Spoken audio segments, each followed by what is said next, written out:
নমস্কার সমস্ত দর্শক বন্ধুদেরকে এসটি মর্নিং চ্যানেলে আপনাদের স্বাগত। আমি সুনন্দা। 2025-এ শ্রাবণ মাসের প্রথম সোমবার কত তারিখে? শ্রাবণ মাসের মাহাত্ম্য কী?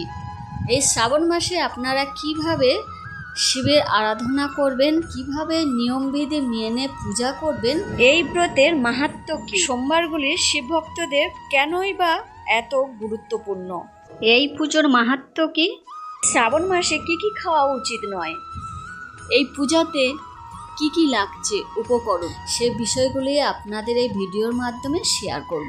আপনি যদি নতুন দর্শক বন্ধু হন, অনুরোধ চ্যানেলটি সাবস্ক্রাইব করবেন, বেল আইকনটি করে রাখবেন।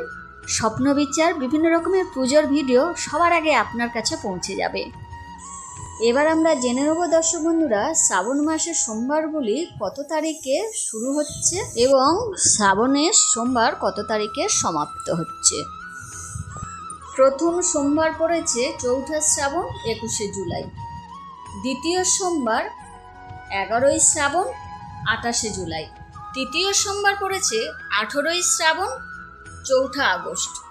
চতুর্থ সোমবার পড়েছে 25শে শ্রাবণ 11ই আগস্ট। কিভাবে আপনারা এই ব্রত নিয়মবিধি মেনে পুজো করবেন? সবার প্রথমে সূর্য ওঠার আগে স্নান করবেন, সারাদিন উপোস রাখার সংকল্প করবেন, তারপর নতুন বা শুদ্ধ কাপড় ধারণ করবেন, তারপরে ঘরে বা কোনো মন্দিরে গিয়ে ঘিয়ের প্রদীপ জ্বালাবেন, সমস্ত দেব দেবতাকে গঙ্গা জল দিয়ে অভিষেক করাবেন, শিব ও মা পার্বতীকে ভালো করে পূজা করবেন। এবার জেনে নেব পুজোতে কি কি লাগছে। একটি পিতল বা কাঁসার ঘর, তাতে দই, দুধ, মধু দিয়ে ভালো করে শিবলিঙ্গকে অভিষেক করাবেন, তারপরে গঙ্গা জল দিয়ে ভোলেনাথকে ভালো করে অভিষেক করাবেন। ভোলেনাথের মাথায় যখন জল অভিষেক করবেন তখন অবশ্যই এই মন্ত্রটি 3 বার জপ করবেন। ওম নমঃ শিবায়, ওম নমঃ শিবায়, ওম নমঃ শিবায়। এবার আপনার সাধ্য মতন বাতাসা ও ফল মিষ্টি রাখবেন। আপনারা আপনাদের সাধ্য মতন যতটুকু হাতের কাছে পাবেন অবশ্যই ঈশ্বরের পায়ে নিবেদন করবেন। কোনো কারণে আপনারা যদি কিছু জোগাড় না করতেই পারেন, বেলপাতা বাতাসা দিয়ে বাবা ভোলেনাথকে সন্তুষ্ট করতে পারেন। বাবা ভোলেনাথ ও মা পার্বতীর প্রিয় ফুল ধুদ্র, নীলকণ্ঠ, আকন্দ, শিউলি এবং বিভিন্ন রকমের সাদা ফুল, বেলপাতা যতটুকু আপনি জোগাড় করতে পারবেন বাবা ভোলেনাথ ও মা পার্বতীকে নিবেদন করবেন। এই শ্রাবণ মাসের সোমবার যে কেউ করতে পারে, ছোট বড় ছেলে মেয়ে সবাই করতে পারে। এই শ্রাবণ মাসে কিছু সবুজ চুড়ি পরার প্রথা রয়েছে। শুধুমাত্র এটি প্রথা নয়, এর মধ্যে গভীর বিশ্বাস জড়িয়ে আছে। হিন্দু সনাতন ধর্মে বিবাহিত মেয়ে ছেলেরা মনে করেন যে এই সবুজ রং বাবা মহাদেবের প্রিয়, তাই তারা যদি হাতে চুড়ি হিসাবে ধারণ করে থাকে তাহলে বাবা ভোলেনাথের কাছ থেকে অনেক অনেক আশীর্বাদ পাবে এবং তাদের দাম্পত্য জীবনে তাদের স্বামী, সন্তান ও সংসারের সমস্ত বিপদ আপদ থেকে রক্ষা পাবে। মূলত কারণ হলো সবুজ রং সুখ, সমৃদ্ধি, সৌভাগ্যের প্রতীক হিসাবে ধরা হয়। এবার আপনাদের সাথে শেয়ার করব এই শ্রাবণ মাসের মাহাত্ম্য কী, এই শ্রাবণ মাসে বাবা ভোলেনাথের কেন এত প্রিয়, শ্রাবণ মাসের সোমবার কেন এত গুরুত্বপূর্ণ।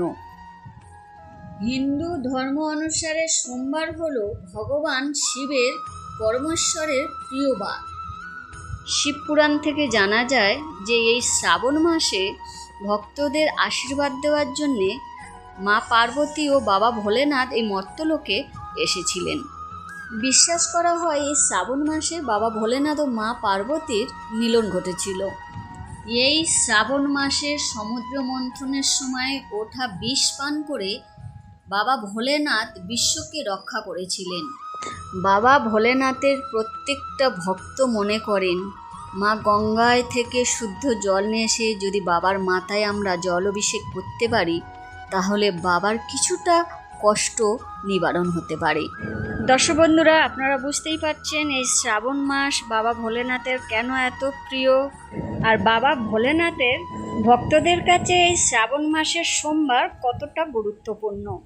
এই শ্রাবণ মাসে প্রকৃতির কীটপতঙ্গের উপদ্রব বাড়ে, তাই কিছু স্বাস্থ্যবিধি মেনে চলা উচিত। দর্শক বন্ধুরা, এবার আমরা জেনে নেব এই শ্রাবণ মাসে কি কি খাওয়া উচিত নয়।